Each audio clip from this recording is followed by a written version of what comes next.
আপনারা কি জানেন, প্রচলিত ধারণায় অসুর মানেই দুষ্টু আর দেবতা মানেই শুভ।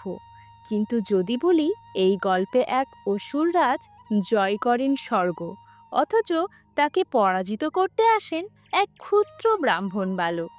কে সেই বালক, কি ছিল তার পরিচয়? চলুন তো আজকে আমরা জেনে নিই সেই অলৌকিক ঘটনা, যেখানে ভগবান বিষ্ণু অবতীর্ণ হলেন বামন রূপে। আর গর্ব নয়, মাথা নত করার মধ্যেই প্রকাশ পেল সত্য শক্তি। প্রাচীনকালে অসুরদের রাজা বলি ছিলেন এক পরাক্রমশালী, ধর্মপরায়ণ ও দানবীর শাসক। কঠোর তপস্যায় তিনি ব্রহ্মার আশীর্বাদে অসীম শক্তির অধিকারী হন এবং ক্রমে দেবতাদের পরাজিত করে স্বর্গলোকে কর্তৃত্ব স্থাপন করেন। এতে দেবতারা উদ্বিগ্ন হয়ে আশ্রয় নেয় ভগবান বিষ্ণুর। ভগবান তখন অবতীর্ণ হলেন এক বালক ব্রাহ্মণের বেশে, পঞ্চম অবতার বামন রূপে। কাঁধে ঝুলি, হাতে কৃপণী ও কমণ্ডল নিয়ে তিনি উপস্থিত হলেন বলির অশ্বমেধ যজ্ঞস্থলে। বলি তাকে দেখে জিজ্ঞেস করলেন, ব্রাহ্মণ, তুমি কি চাও? বামন শান্ত কণ্ঠে বললেন, আমার চাই মাত্র 3 পা জমি, যা আমি নিজে মেপে নেব।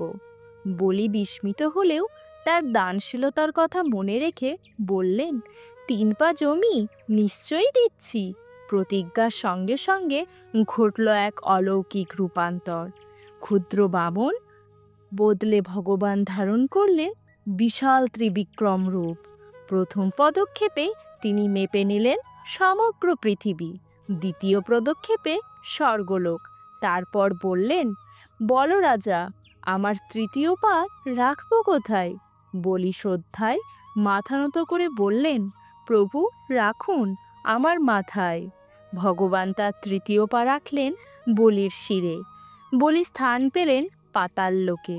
কিন্তু তার ভক্তি ও বিনয়ের কারণে ভগবান আশীর্বাদ দিলেন, প্রতি বছর একদিন তিনি পৃথিবীতে ফিরে এসে মানুষের কল্যাণ করবেন।